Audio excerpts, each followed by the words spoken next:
Today we are visiting a city nestled along the banks of the Mississippi River, New Orleans, a city rich in American history, a city very close to my heart because I called it home for very many years. Both my kids were born there, and I have so many fond memories there. It's a living, breathing tapestry where the cultures collide and blend. French, Spanish, African, and Native American influences weave together in its very architecture, its food, its music, and its soul. But something else also settled into the heart of New Orleans: legends. And one of the scariest, which was about to take root, right there in the heart of New Orleans. When the French settlers came, they brought tales of Lougarou, a man cursed to become a wolf. But out there in the Louisiana swamps, that legend grew darker. The Rougarou was born. A creature with glowing red eyes, matted fur, and razor-sharp claws. Half human and half wolf. A monster. And it's said that if you were to ever discuss it or speak of it, the curse could pass on to you.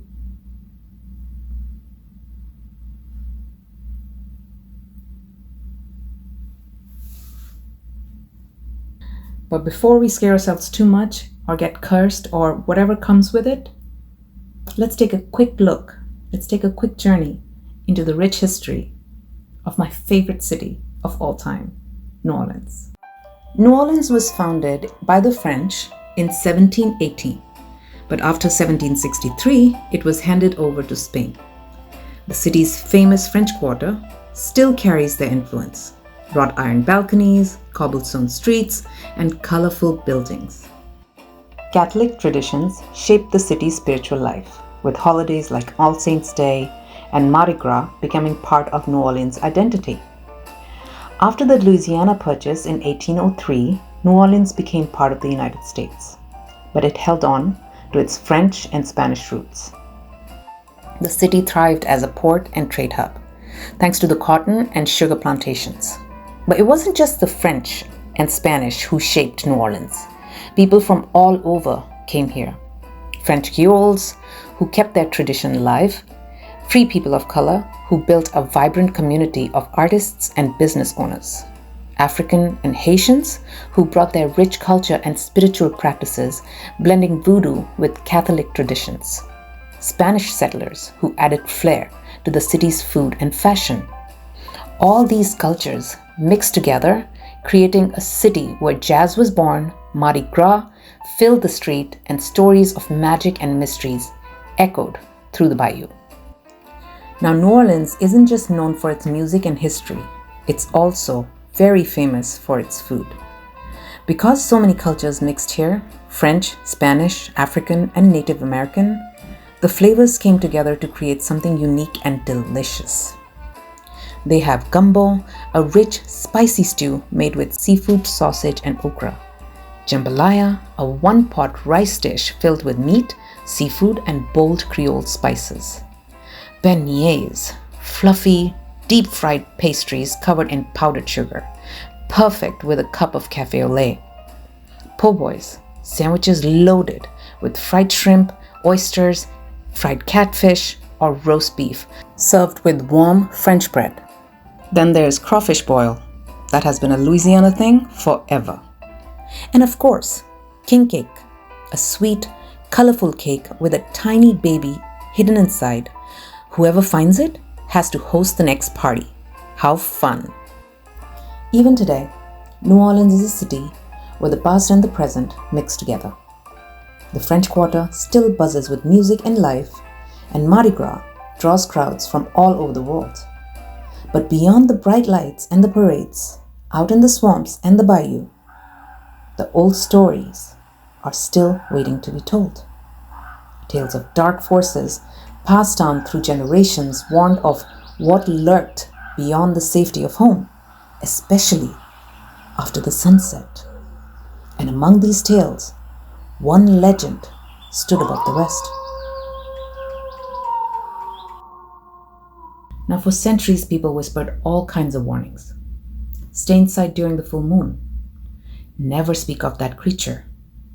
Some even placed 13 small objects by their door, believing that the Rougarou would be too distracted counting them to enter their homes.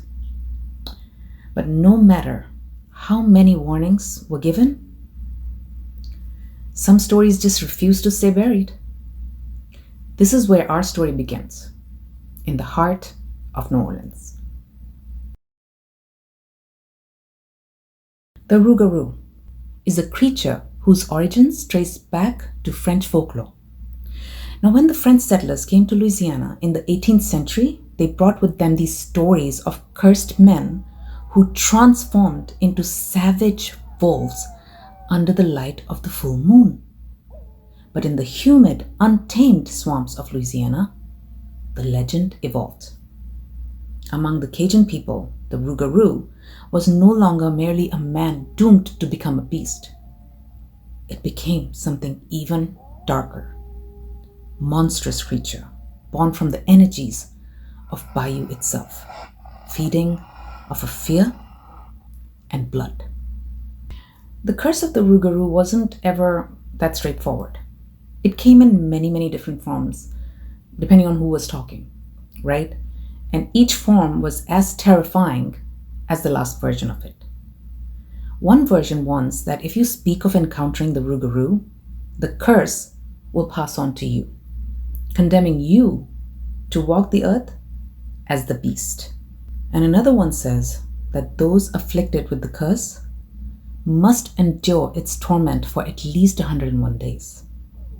If they fail to spill blood before the end, the curse becomes permanent. Breaking the curse was no easy task. It required knowledge of ancient rituals, powerful herbs, and guidance of the healers and the protectors who walk the fine line between this world and the next. Women who were known as healers or the guardians of the bayou were more than just herbalists. They were protectors, spiritual guides, and sometimes the only defense against the darkness that crept through the bayou. They knew all the secrets of the land, the language of the spirits, and of course the power that lay dormant beneath the cypress trees. They wove charms, brewed potions, and whispered prayers to shield their people from the forces that thrived in the shadows. One such guardian was a woman named Mumsy. The swamp was alive that night. The cicada's shrill cries echoed through the humid air as young Jock stumbled deeper into the bayou, his lantern flickering weakly. I want to ask, Jock, what were you doing in the middle of bayou all by yourself with a tiny eeny-weeny little lantern? Like, what are you thinking? Why are you there, buddy? His grandmother had warned him never to wander too far from home after dark. But of course, when kids don't listen, curiosity gets the better of them. Rumors of a creature, a thing with glowing eyes and hunger for flesh, had spread through Houma like wildfire. Jock stopped by the edge of a stagnant pool, his breath catching as he heard the rustles of leaves behind him.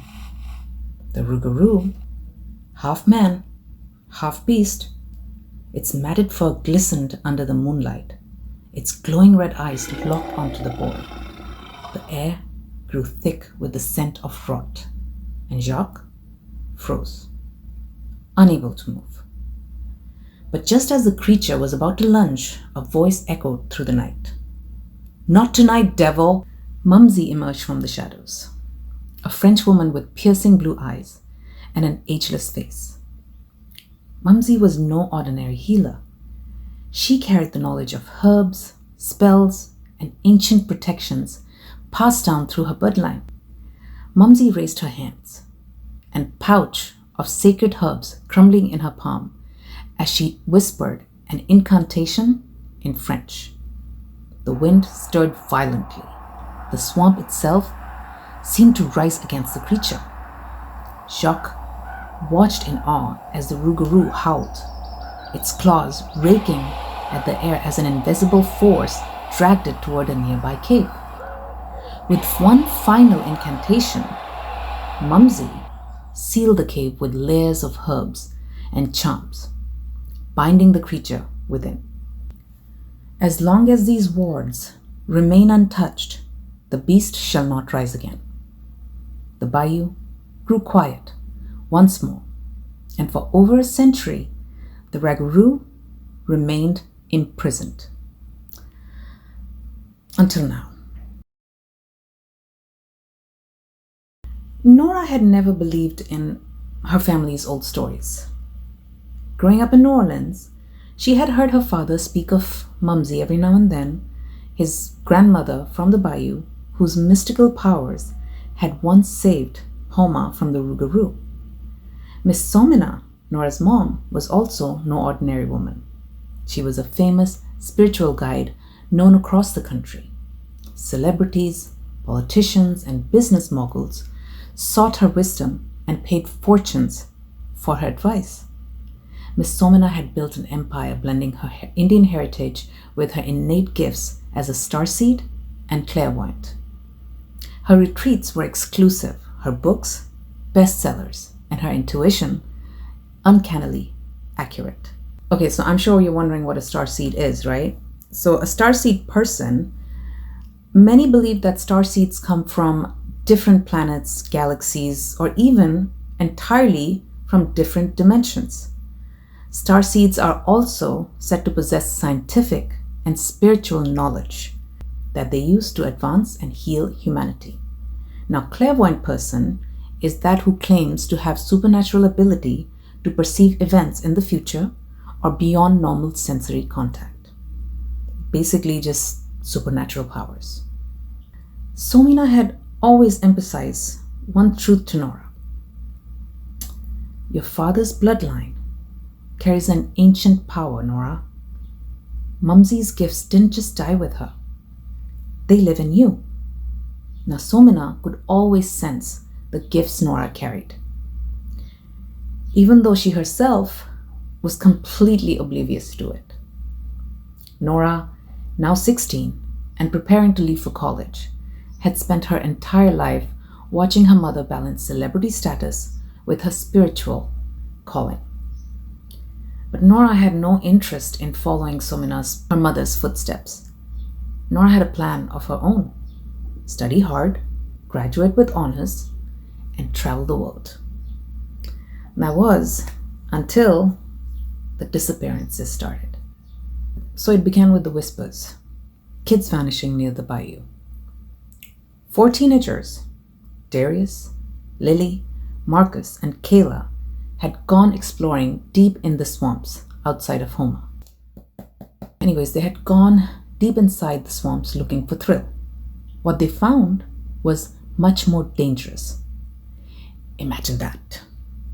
They stumbled upon an ancient cave, its entrance marked with strange circles of voodoo dolls, gree bags, and rusted charms.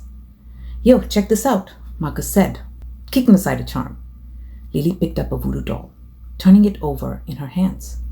Creepy, she muttered, before tossing it aside. Come on, it's just junk, Darius said, his voice echoing off the cave walls. But Kayla, her eyes were filled with unease.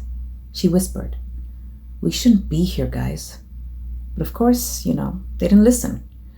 One by one, they disturbed all the ancient wards that kept the Rougarou contained. The ground trembled, foul smell hissed through the tree, the air grew suffocatingly heavy. What was that? Marcus asked. But there was no answer. The last thing anyone saw of the teenagers were their flashlights flickering out as an inhumane growl echoed from the cave. They were never found again. A week before the Rougarou was freed, Miss Somina had been summoned by a mysterious figure. Madame Celeste, an elderly Creole woman who had appeared at Somina's retreat in the French Quarter. Her eyes, clouded with the weight of generations, bore into Somina's soul as she grabbed her hand. The beast is stirring, child, and you're the only one who can stop it. Somina's vision came in a flood of darkness. Glowing red eyes, children vanishing, the stench of death hanging over the city. She saw the Rougarou break free and the devastation it would bring. You have the power, but the price will be heavy. Somina's breath caught in her throat. She felt the weight of an unspoken truth pressing down her chest. What price? She asked, her voice trembling. Madame Celeste's gaze turned distant, as if she could see beyond time. A curse as old as the bayou, one that touches blood. As the vision faded, Somina was left with more questions than answers. But one thing was clear. The Rougarou was coming. And this time, it wasn't going to stop. Nora was dreaming, and in her dream, she was being chased through the swamp by something very evil, with glowing red eyes. She was jolted awake, her breath caught in her throat, her heart pounded as the image of those glowing red eyes still lingered in her mind. The eyes had stared straight through her, burning with an ancient hunger. She could still feel the cold, suffocating darkness surrounding her, the growl echoing in her ear. Nora Mills, the sharp voice of Miss Pinones, her math teacher, cut through the haze, pulling Nora back to reality. Pay attention, please. Nora blinked, her eyes adjusting to the bright fluorescent lights of her high school classroom. Around her, the hum of bored students and the scratch of pens on paper filled the air. Sleepyhead, wake up, whispered Susan, her best friend, from the desk beside her. She nudged Nora with her elbow, a smirk tugging at her lips. Nora rubbed her eyes, trying to shake off that lingering feeling of that dread she had just dreamt of. I'm fine, she mumbled, but her voice was unconvincing. Girl, you were out cold. I thought you were dreaming about food or something, not looking like you saw a ghost. Are you okay? Nora forced a smile, but the memory of those eyes haunted her. Just tired. But deep down, she knew it was more than that. Somehow, she felt it. Something had been set free. The Rougarou was free, and Nora had sensed it. Over the next few weeks, Homa and the surrounding areas fell into chaos. Livestock were found torn apart. Children whispered of glowing eyes watching them from the woods. The foul stench of decay clung to the air near the bayou. The authorities finally investigated where the teenagers had disappeared. They found only broken charms and shattered gree bags near the reopened cave. As the days passed, whispers spread through New Orleans like wildfire. The Rougarou is back. The word echoed through the streets, whispered in hushed voices by worried parents and frightened elders. Stories of missing children and cattle stirred old fears that had been buried for generations. But you see, it wasn't just gossip. Somina couldn't ignore the warning signs. Madame Celeste's words echoed in her mind. The beast is stirring, and the price will be heavy.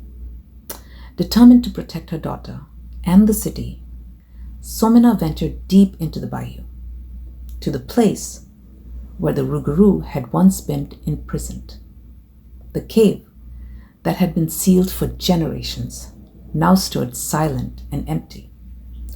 The protective charms and the herbs Mumsy had placed at the entrance lay shattered, the barrier broken, the beast free. Somina stood at the mouth of the cave. The air was thick with the scent of moss and decay. Her hands trembled as she summoned the spirits of her ancestors, drawing on the power to confront the darkness of the beast. But what she faced was no ordinary Rougarou. It was stronger, faster, and deadlier. The creature's glowing red eyes pierced through the fog, and its snarling breath echoed across the swamp. Somina poured everything she had into trying to banish it. Ancient chants, protective spells, and the power of her lineage. But the beast resisted, its strength fueled by the broken barrier that had once kept it contained. The Rougarou had changed. Somina's power waned, and her body grew weak. She had no choice.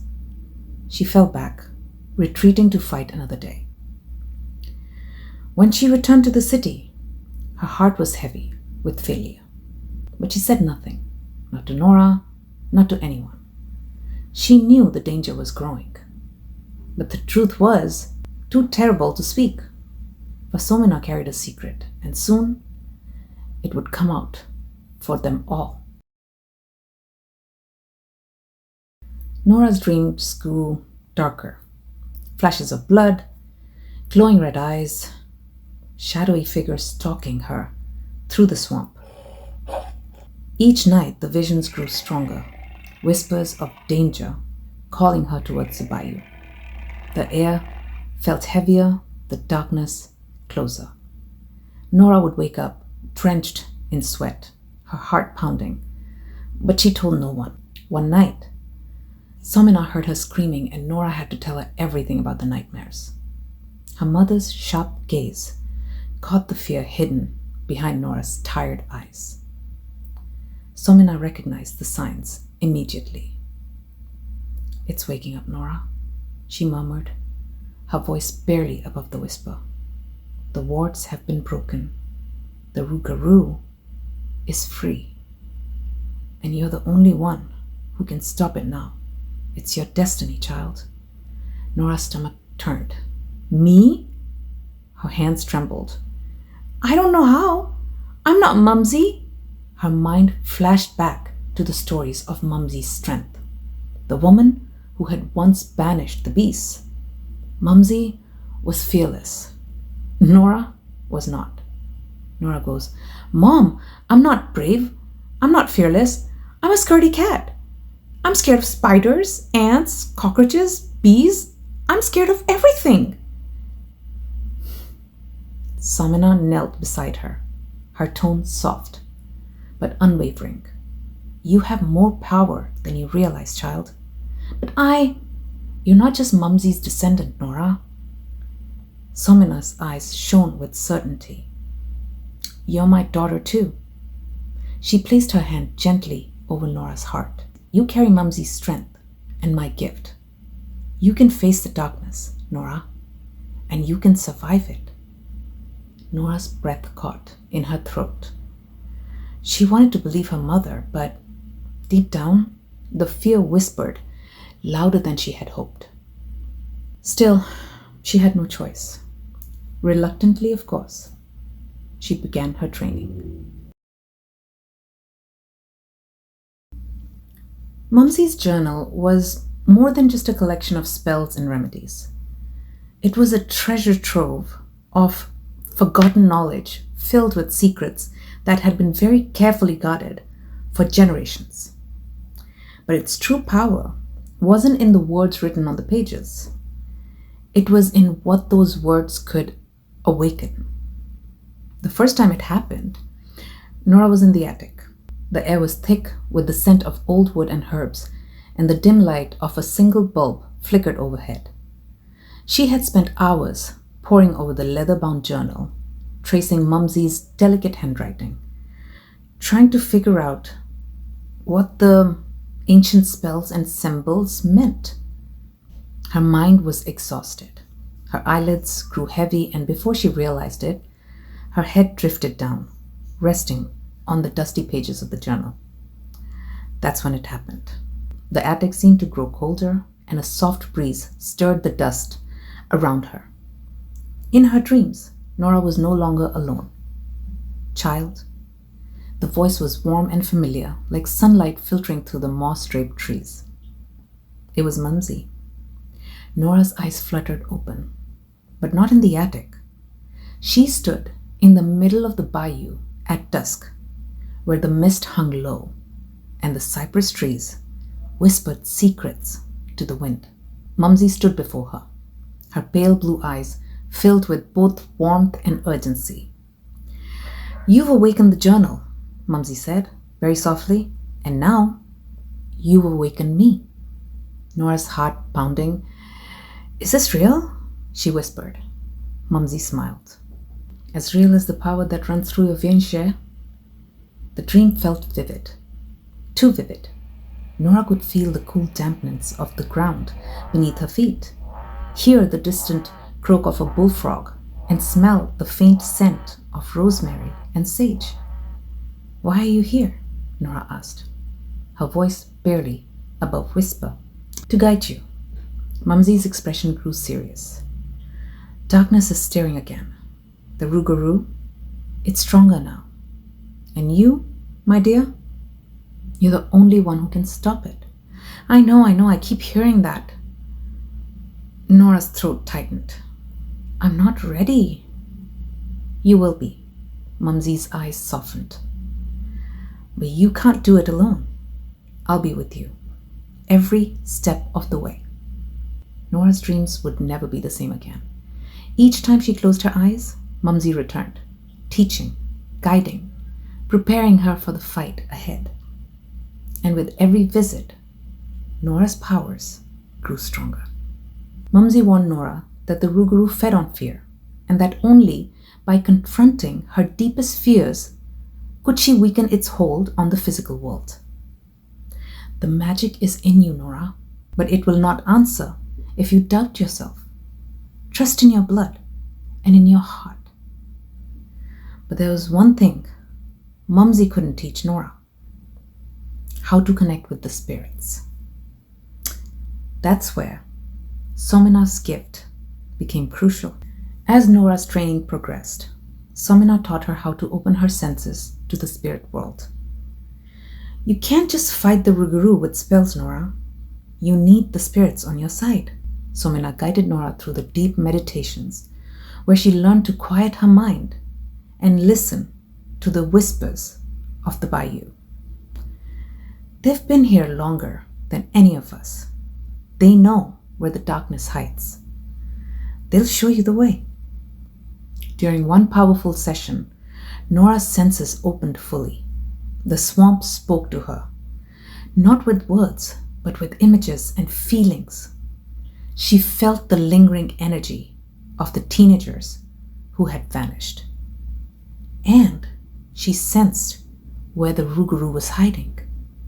But more than that, she felt the unrest of the spirits, ancestors, guardians, and the forgotten souls who had watched over the bayou for generations.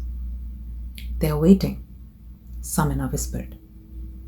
"They want to help, Nora." Somina poured her energy into training Nora, blending Mumsy's ancient knowledge with her own clairvoyant gifts. For example, teaching her how to bind the beast. Somina showed Nora how to prepare a charm strong enough to hold the Rougarou. Nora also learned to connect with the spirits that protected the bayou. Mumsy's spirit, on the other hand, guided Nora in her dreams, teaching her that fear was Rougarou's greatest weapon. Nora grew stronger with her abilities sharpening under her mother's watchful eye. But Somina's urgency seemed different. There was a desperation in her instructions that Nora couldn't quite place. "You'll need to be ready, child. The time is near." Nora noticed her mother growing more withdrawn, her energy shifting in ways that felt unsettling. but Somina's masked her exhaustion with a serene calm, giving no hint of the secret she was hiding. As the city of New Orleans plunged deeper into chaos, children and cattle vanished without a trace under the full moon, leaving behind nothing but confusion and fear. First, it was the Baudreau farm. On the outskirts of the city, just beyond the levees, Mr. Baudreau woke up to the chilling silence of an empty barn. His prized cattle, a herd of nearly 20, had disappeared overnight. No sign of struggle, no broken fences, only deep claw marks gouged on the wooden beams where something had crawled through the barn and taken them in silence. The devil himself was here, said Mr. Baudreau. His eyes clouded with fear as he spoke to the authorities. Nora had been there that morning, walking along the trampled grass where the hoof prints vanished abruptly. But mixed with the scent of the cattle was something off, a musky, feral odor. Her fingers brushed over the claw marks, and for a brief moment, she felt a cold pulse run through her body. The Rougarou, but something didn't add up. The scent was strong, but fractured, like two scents overlapping the trails. 12-year-old Lucas Fontenot had been riding his bike near the bayou after school. That was the last place anyone saw him. His bike was found tangled in the thick roots of the cypress tree near the water, its frame twisted so unnaturally as if something far stronger than a man had crushed it. Lucas's grandmother, Miss Claudine, had been the one to find the bike. "He never went near the water," she whispered, her voice trembling as tears ran down her wrinkled cheeks. Something pulled him in. Nora crouched by the spot where Lucas had disappeared, her fingers brushing the damp earth. The smell was there again, that same foul animalistic musk heavy with blood and decay. But this time, there were two sets of tracks. Now, one was unmistakably the Rougarou's massive paw prints, claws digging deep into the mud, but beside them was another trail. Slightly smaller, the footprints were less defined but moving with the same unnatural grace. "Two?" Nora whispered, her brow furrowed. Mumsy's spirit stirred beside her, the cool breeze carrying her voice. "The beast is not alone, Sherry." Nora's stomach dropped. How could there be two? Nora retraced her clues, her connection to the bayou growing stronger with each step. Mumsy's spirit guiding her, pulling her deeper into the heart of the swamp where the boundaries between the physical world and the spirit realm blurred. She found remnants of old gree bags torn apart, their protective charms shattered. The swamp, which had once felt alive and vibrant, now was pulsing with corrupted energy as if two dark forces were fighting for dominance. "This does not make any sense, Mumsy." Nora knelt by the remains of another gree bag, her fingers tracing the edges where the magic had been ripped apart. "I thought Rougarou was the only one. How can there be two?" The wind stirred, carrying Mumsy's voice. "Because the curse has spread, child." The realization hit Nora like a tidal wave. The curse. Something or someone or those kids had disturbed the delicate balance Mumsy had put in the place all those years ago. And now the curse wasn't just limited to the original Rougarou. It had multiplied. As the full moon drew closer, the disappearances became more frequent. Another child vanished from Tremé. More cattle were found slaughtered, near the bayou. The police were baffled, offering no answers to the growing panic that gripped the city. But Nora knew better. This wasn't just one beast. If she didn't uncover the truth soon, the city of New Orleans would drown in blood. So the final battle came under the blood-red moon. Nora tracked the Rougarou to a dilapidated plantation house deep in the bayou, its crumbling walls heavy with dark energy. The air was thick. The spirits had gathered. Their presence, a force that hummed through the earth. Mumsy's spirit was there too. "Remember what I have taught you, Sherry," Mumsy whispered softly in Nora's mind. Nora stepped forward, her heart pounding, but her resolve firm. She placed greenery bags and sacred herbs around the house's entrance, forming a protective circle. But as she prepared to confront the creature, a chilling realization struck her. There were, in fact, two. The Rougarou emerged from the shadows, its glowing red eyes locked onto Nora. But beside it stood another figure, a female werewolf with equally glowing eyes and a familiar presence. No, it can't be. The second beast growled, stepping into the moonlight, and Nora's heart shattered. It was her mother. Somina's body was trembling, her human consciousness fighting to remain in control. But the beast was overpowering her. "Mom?" Nora's voice trembled. "Nora, I'm so sorry," Somina whispered, her voice barely human. Nora's mind spun, the realization crashing down like a tidal wave. Her mother had been cursed all along. It has been her all this time, terrorizing the city. Just then, Mumsy's spirit appeared beside Nora, her voice steady in the chaos. "It's not too late, Sherry. You can save her. I'm here with you. Go for it." Nora raised her hands, her voice a soft murmur as she called upon the spirits. "Come forth, guardians of the bayou. Lend us your strength." A sudden gust of wind swept through the swamp as shimmering figures emerged from the mist. The spirits of the ancestors, the protectors of the land. The spirits of the bayou stirred, drawn by Nora's pain and resolve. They whispered ancient words to her, filling her with a power she had never felt before.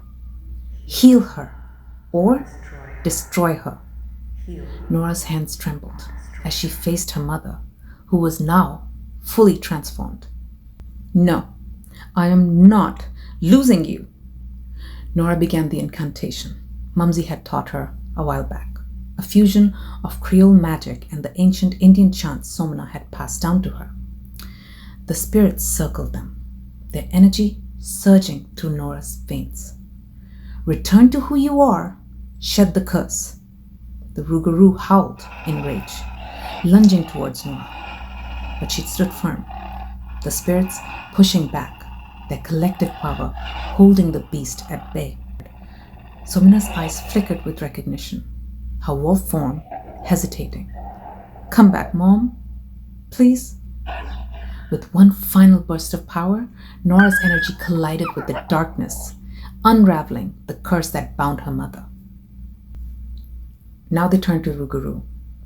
He hesitated, its form wavering as the spirits encircled it. "Now, Nora," Mumsy called.